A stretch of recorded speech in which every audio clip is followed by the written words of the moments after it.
نحمدہ ونصلی علی رسولہ الکریم اما بعد۔ صحیح البخاری کتاب الصلاۃ باب نمبر 7، باب الصلاۃ فی الجبۃ الشامیہ، باب ہے شامی جبہ میں نماز ادا کرنا۔ امام بخاری رحمہ اللہ یہ بتلانا چاہتے ہیں کہ غیر مسلموں کے مستعمل کپڑے ان کو دھو کر استعمال کرنا چاہیے، خصوصاً جو نیچے والا کپڑا ہے، کیونکہ وہ لوگ طہارت کا خیال نہیں رکھتے، اس لیے ان کے کپڑوں کو اگر تردد اور شک ہے تو پھر دھو کر استعمال کیا جائے، اگر نجاست کا شک نہیں ہے تو پھر بغیر دھونے کے بھی استعمال کیے جا سکتے ہیں۔ شامیہ کا لفظ اس وقت شام کا علاقہ یہ غیر مسلموں کا دارالکفر تھا، تو وہاں کے بنے ہوئے کپڑے ان کے استعمال کا جواز بیان کیا ہے۔ چونکہ حدیث کے اندر لفظ شامیہ کا لفظ ہے، تو امام بخاری رحمہ اللہ کوشش کرتے ہیں کہ جو حدیث کے اندر لفظ ہو اسی سے تبویب قائم کی جائے، ورنہ الشامیہ سے مراد مطلق غیر مسلموں کے بنے ہوئے کپڑے ہیں۔ وقال الحسن فی الثياب ينسجها المجوسی، حسن بصری رحمہ اللہ ان کپڑوں کے بارے میں فرماتے ہیں جن کو کسی مجوسی نے، آتش پرست نے بنا ہو۔ لم یر بہا باسا، وہ ایسے کپڑوں کو پہننے میں یا پہن کر نماز ادا کرنے میں کوئی حرج محسوس نہ کرتے تھے۔ حسن بصری رحمہ اللہ کا یہ فرمان ابن ابی شیبہ جلد 2 صفحہ 239 پر ہے۔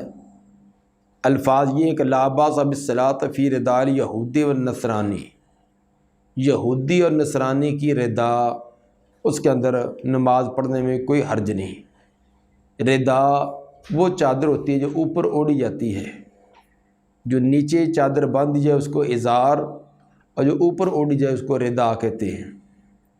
البتہ محمد بن سیرین غیر مسلموں کے کپڑوں کو پہن کر نماز وغیرہ پڑھنے کو ناپسند کرتے تھے، تو حسن بصری رحمہ اللہ نے ردا کے بارے میں کہا تو صاف ظاہر ہے کہ ردا جو اوپر والی چادر ہوتی ہے اس کے اندر نجاست وغیرہ کے خطرات اور خدشات بہت کم ہوتے ہیں۔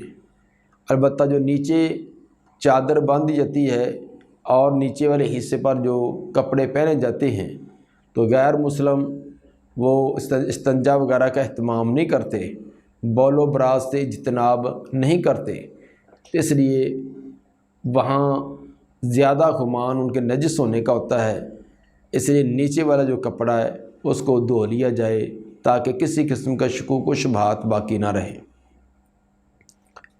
جس طرح کہ آج کل لنڈے کا مال یہ ہمارے ہاں شہروں میں حتیٰ کہ دیہاتوں میں بھی غیر مسلموں کے مستعمل کپڑے وہ فروخت ہوتے ہیں، تو ان کا استعمال کرنے کی ممانعت نہیں ہے۔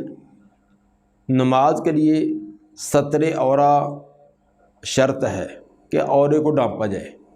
کپڑوں کی تعداد، بنانے والے افراد کون سے ہیں، کس علاقہ میں بنا ہے، کس نوع کا ہے، یہ شرط نہیں ہے۔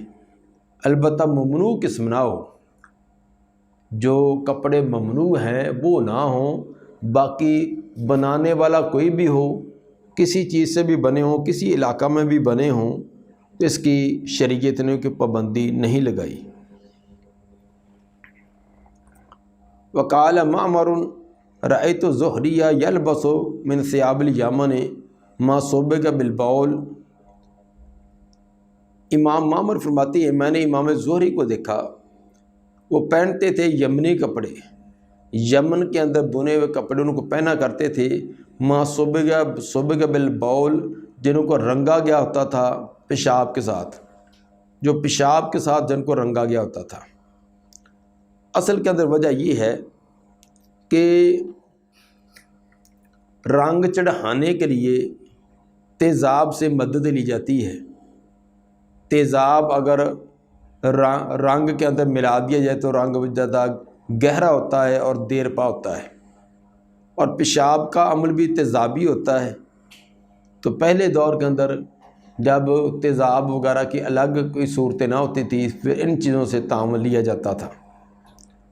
باقی رہا امام زہری رحمہ اللہ کا ایسے کپڑوں کو پہننا جن کے رنگ دیتے وقت جس کے اندر پیشاب استعمال کیا گیا ہوتا۔ اس کی دو صورتیں ہیں۔ ایک صورت تو یہ ہے کہ وہ پیشاب معقول اللحم جانوروں کا ہوتا، یعنی وہ جانور جن کا گوشت کھایا جاتا ہے، بھیڑ، بکری، گائے، بھینس وغیرہ۔ تو ایسے جانوروں کا پیشاب چونکہ نجس نہیں ہے، کپڑے پر جسم پر لگے تو بغیر دھوئے نماز پڑھ سکتے ہیں۔ تو اگر معقول اللحم جانوروں کا پیشاب سے کپڑے کو رنگا گیا ہو، یعنی اس کے اندر رنگ ملا کر پیشاب میں تاکہ اس کی رنگت اور زیادہ تیز ہو جائے، تو اس کو پہن کر نماز پڑھنے میں نماز درست ہے، کوئی حرج نہیں ہے۔ دوسری اس کے اندر وضاحت یہ ہے کہ امام زہری رحمہ اللہ جو ایسا کپڑا استعمال کرتے تھے وہ دھو کر کرتے تھے۔ کپڑے کو جب تیار کیا جاتا تھا، اس کو رنگ چڑھایا جاتا تھا، تو اس رنگ کے اندر پیشاب کی آمیزش ہوتی تھی۔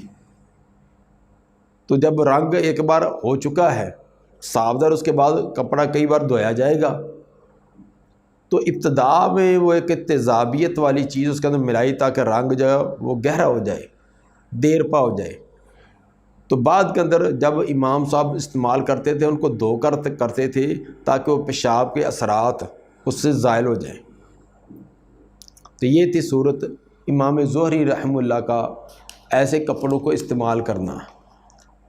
یہ امام زہری کا فرمان جو ہے، جو امام معمر نے بیان کیا، یہ متصل سند کے ساتھ مصنف عبدالرزاق حدیث نمبر 1496 میں ہے۔ اسی طرح ایک تیسرا اثر امام بخاری فرماتے ہیں، بیان کرتے ہیں، وَصَلَّى عَلِيٌّ فِي ثَوْبٍ غَيْرِ مَقْصُورٍ، نماز پڑھی تھی سیدنا علی رضی اللہ تعالیٰ عنہ نے ایک کپڑے کے اندر جو کہ غیر مقصور تھا۔ غیر مقصور سے مراد کوڑا کپڑا، جب بنا گیا ہوتا ہے، بننے کے بعد اس کو دھویا نہ گیا ہو۔ مطلب یہ ہے کہ بغیر دھلائی کے کیے ہوئے نیا کپڑا جو تیار ہو کر آتا ہے، اس کے اندر ایک سخت پن سا ہوتا ہے، مایا وغیرہ اس کو لگی ہوتی ہے، کلف لگا ہوتا ہے، تو اس کو بغیر دھونے کے استعمال کر سکتے ہیں۔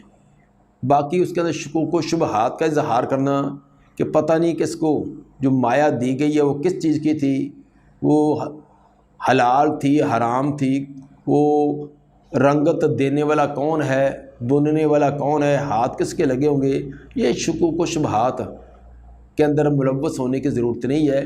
اگر ظاہری طور پر کپڑے کے اوپر کوئی نجاست وغیرہ نہیں ہے تو اس کے بارے میں یہ شکوک و شبہات ڈالنا، شاید اس میں یہ ہو، شاید اس میں یہ ہو، تو شریعت نے ایسے کاموں کی طرف انسان کو پابند نہیں کیا۔ کوئی چیز بھی ہے ظاہری طور پر اس کے اندر نجاست نہیں ہے، جیسے بازار سے آپ گوشت لاتے ہیں، تو اگر وہاں آپ شکوک و شبہات کا شکار ہو کر بیٹھ جائیں کہ ذبح کرنے والا کون تھا، پتہ نہیں وہ مسلمان تھا، غیر مسلم تھا، اس نے پتہ نہیں تکبیر پڑھی تھی نہیں پڑھی تھی، تو انہیں شکوک و شبہات کے اندر پڑھنے کی ضرورت نہیں ہے۔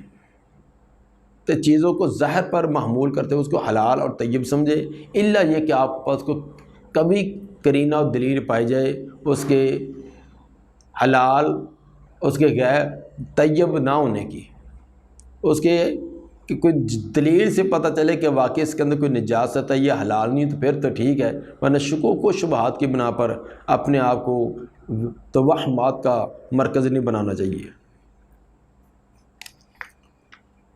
حدیث نمبر 363، قال حدثنا یحییٰ بن موسیٰ البلخی ہے، امام بخاری کے شیخ۔ قال حدثنا ابو معاویہ عن العامش عن مسلم عن مسروق عن مغیرہ بن شعبہ قال كنت مع النبی صلی اللہ علیہ وسلم فی سفر۔ مغیرہ بن شعبہ فرماتی ہیں میں نبی صلی اللہ علیہ وسلم کے ساتھ ایک سفر میں تھا۔ فقال یا مغیرہ تو خذ الاداوہ، آپ نے فرمایا کہ اے مغیرہ یہ برتن اٹھائیے۔ فاخذتها، چنانچہ میں نے برتن اٹھایا۔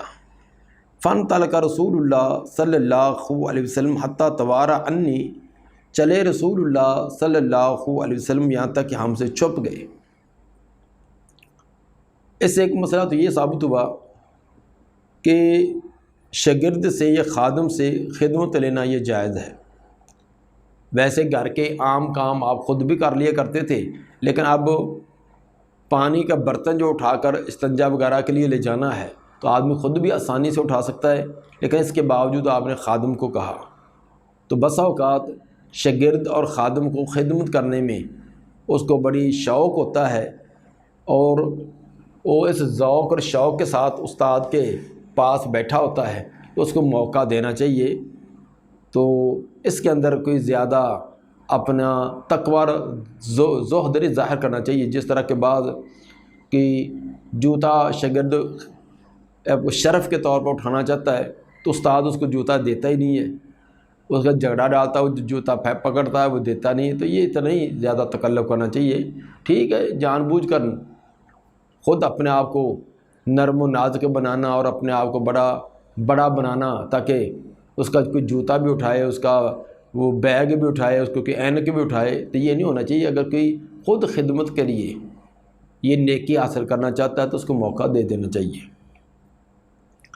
پھر آپ اپنی حاجت کے لیے دور گئے ہیں تو ثابت یہ ہوا کہ حاجت کے لیے رہائش گاہ سے دور جانا چاہیے۔ ایک تو دوسروں کی نظر نہ پڑے، اور پھر جو بول و براز انسان نے کیا ہے آبادی کے قریب ہے تو گزرنے والوں کے لیے اذیت کا سبب بنے گا، اس لیے دور جانا چاہیے۔ فقضا حاجتہ علیہ جبۃ شامیہ، آپ اپنے حاجت سے فارغ ہوئے اس حال میں کہ آپ کے اوپر شامی جبہ تھا جو ملک شام میں بنے جاتے تھے، جن کی آستینیں بڑی تنگ سی ہوتی تھی۔ فذهب لیخرج یدہ من کمہا، آپ شروع ہوئے تاکہ نکالیں اپنا ہاتھ اس کی آستین سے، آپ آستین سے ہاتھ نکالنے لگے۔ فضاقت، تو تنگ ہو گیا۔ پہلے تو آپ نے سمجھا کہ ایسے پیچھے چڑھا لیتے ہیں، تو تھوڑا سا چڑھایا تو بازو کا جب موٹا حصہ آیا ہے تو اس وقت اوپر چڑھنا مشکل ہو گیا۔ فاخرج یدہ من اسفلہا، تو آپ نے اپنا ہاتھ نیچے سے اتار لیا، یعنی اس جبے کی آستین کے نیچے سے ہاتھ نکال لیا۔ فصببت علیہ، تو میں نے اس پر پانی انڈیل دیا، پانی ڈالا۔ فتوضا وضوءہ للصلاۃ، آپ نے وضو کیا نماز جیسا وضو، جیسے نماز کے لیے وضو کرتے اس طرح وضو کیا۔ ومسح خفیہ، البتہ موزوں کے اوپر آپ نے مسح کیا۔ ثم صلی، پھر نماز ادا کی۔ اس سے ایک تو امام بخاری رحمہ اللہ یہ ثابت کرنا چاہتے ہیں کہ جبہ شامیہ، اس وقت شام کا علاقہ یہ غیر مسلموں کے قبضہ میں تھا، ان کا بنا ہوا تھا، اور کپڑے کی بناوٹ بھی اسی طرح تھی کہ تنگ آستینوں والا، جبکہ عرب لوگ جب وہ کھلی آستینوں والا لباس پہننا پسند کرتے تھے۔ تو اب چونکہ اسی طرح بنا ہوا تھا، اگر اس کو کھول کر بڑا کرتے تو اس کی حیات اور کیفیت بگڑ جاتی، اس لیے اس کو آستینوں کو کھلا نہیں کیا گیا، اسی طرح استعمال کیا گیا ہے۔ تو ثابت ہوا کہ کپڑے جو غیر مسلموں کے بنے ہوتے ہیں، سلائی کی ہوتی ہے، ان کو اسی حالت میں اسی کیفیت میں پہن سکتی ہیں، بشرط یہ کہ ان کا کوئی خاص شعار نہ ہو، جیسا کہ 3 پیس جو ہے ٹائی سمیت، اس طرح جو ہے یہ کہ خاص شعار ان کا ہوتا ہے، یا اسی طرح کا کوئی اور سر کا کپڑا ہے، سر پر کپڑے کے باندھنے کی کیفیت ہے جو ان کا ایک خاص علامت و دلیل ہوتی ہے، جس سے کہ غیر مسلم کا ایک خاص گروہ سمجھا جاتا ہے، اس سے اجتناب کرنا چاہیے، ورنہ باقی کپڑوں کے استعمال کرنے میں کوئی حرج نہیں ہے۔ اس سے یہ بھی ثابت ہوا کہ جب بازو آستین جو ہے وہ سے بازو نکالنا مشکل ہو گیا تو آپ نے یہ نہیں کیا کہ جو بازو کا ننگا حصہ وہ دھو لیں، اس کے باقی پر مسح کر لیں، حالانکہ یہ بھی تو ایک تنگی ہے۔ موضوع پر مسح کرنے کا جواز ہے کہ موزے اتارنے میں ایک حرج ہے، پگڑی پر بھی مسح کا جواز ہے کیونکہ پگڑی کو اتاریں مسح کر کے پھر رکھیں تو اس کے اندر ایک حرج ہے۔ تو یہ بھی تو ایک حرج تھا کہ بازو وہ تو اترتا نہیں، لیکن پھر نہ آپ نے بازو کو نیچے سے نکالا ہے۔ تو ثابت ہوا کہ دین عقل اور رائے کا نام نہیں ہے، دین نام ہے قرآن اور سنت، اللہ کے فرامین اور نبی کے فرامین کا۔ تو چونکہ آپ نے بازوں پر مسح نہیں کیا تو اب اس کو موزوں پر یا سر کی پگڑی پر قیاس کر کے ان پر مسح نہیں کیا جائے گا۔ باب نمبر 8، باب کراہیت تعری فی الصلاۃ، باب ہے منع ہے ننگا پن نماز میں۔ کراہیت کا لفظ یہاں ممنوع کے معنی میں ہے۔ امام بخاری رحمہ اللہ یہ کراہیت کا لفظ ناپسندیدگی کے معنی میں بھی اور حرام اور ممنوع کے کاموں میں بھی استعمال کرتے ہیں۔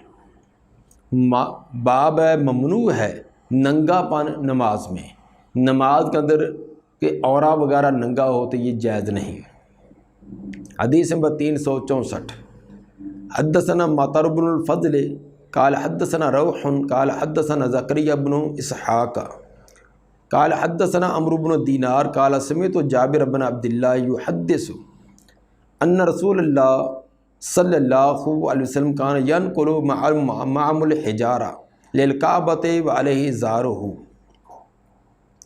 رسول اللہ صلی اللہ علیہ وسلم منتقل کر رہے تھے ان کے ساتھ پتھر، معہم سے مراد قریش، جیسے باقی قریشی لوگ پتھر منتقل کر رہے تھے بیت اللہ کے لیے، آپ بھی منتقل کر رہے تھے، منتقل کر رہے تھے ان کے ساتھ پتھر للکعبۃ بیت اللہ کے لیے، کعبہ کے لیے، وعلیہ ازار، اس حال میں کہ آپ کے اوپر ایک ازار تھی۔ یہ نبوت سے پہلے کا واقعہ ہے، تقریباً آپ کی عمر مبارک 14-15 سال کے لگ بھگ تھی۔ تو بیت اللہ کی جو عمارت تھی وہ بڑی خستہ حالت والی ہو گئی تھی، اس کو اثر نو تعمیر کرنے کا پروگرام ہوا۔ تو جیسے باقی لوگ پتھر اٹھا کر لا رہے تھے تو نبی صلی اللہ علیہ وآلہ وسلم نے بھی اس میں شرکت فرمائی۔ آپ کے اوپر ایک ازار تھی، ازار وہ تھی جو نیچے چادر باندھی جائے، تو نیچے والی ایک چادر تھی، اوپر آپ کے چادر نہ تھی، تو وہی ایک آپ نے چادر باندھی تھی، باقی کندھا آپ کا ننگا تھا، تو پتھر کندھے پر اٹھاتے تو جس کی وجہ سے پتھر کی رگڑیں خراشیں لگتی۔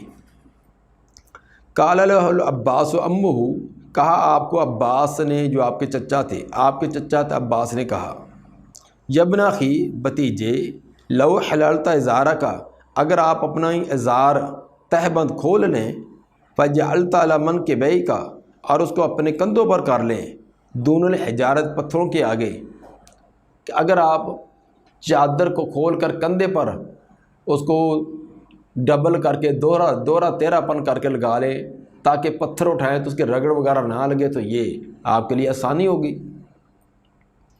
وجہ یہ ہے کہ اس معاشرے میں کہ اتنی عمر کا 13-14 سال کے بچوں کا ننگا پن ہونا کوئی عیب نہ تھا۔